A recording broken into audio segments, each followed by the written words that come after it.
মানুষ প্রায়ই বলে আমার মন ভালো নেই, মন শান্ত নয়। কিন্তু প্রশ্ন হলো, ইসলামে মন বলতে আসলে কি বোঝায়? কুরআন ও হাদিসে কি মন শব্দটি সরাসরি এসেছে? আজকের ভিডিওতে জানবো মন, কলব, নফস ও রূহ এই চারটির ইসলামিক ব্যাখ্যা।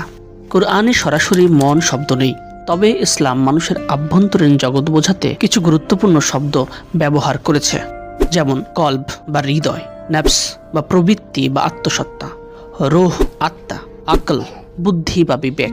আমাদের দৈনন্দিন ভাষার মন আসলে এসবের সম্মিলিত রূপ। কলব মানে শুধু শারীরিক হৃদয় নয়, এটি হলো অনুভূতির কেন্দ্র, ঈমান ও তাকওয়ার স্থান, সত্য মিথ্যা বোঝার কেন্দ্র। কুরআনে বলা হয়েছে তাদের হৃদয় আছে কিন্তু তারা মন দিয়ে বোঝে না।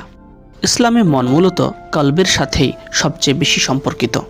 নফস মানুষের চাওয়া পাওয়া, কামনা বাসনার কেন্দ্র। নফসের তিনটে স্তর: নফসে আম্মারা মন্দির দিকে টানে, নফসের লাওয়ামা অনুশোচনা জাগায়, নফসে মুতমাইন্না প্রশান্ত আত্মা। আমরা যখন বলি মন খারাপ কাজের দিকে টানছে, এটা আসলে নফসের প্রভাব। রূহ হলো আল্লাহর পক্ষ থেকে দেওয়া এক রহস্যময় আত্মা। রূহ ছাড়া মানুষ শুধু দেহ মাত্র। মন শান্ত হয় তখনই যখন রূহ আমাদের স্মরণে যুক্ত থাকে।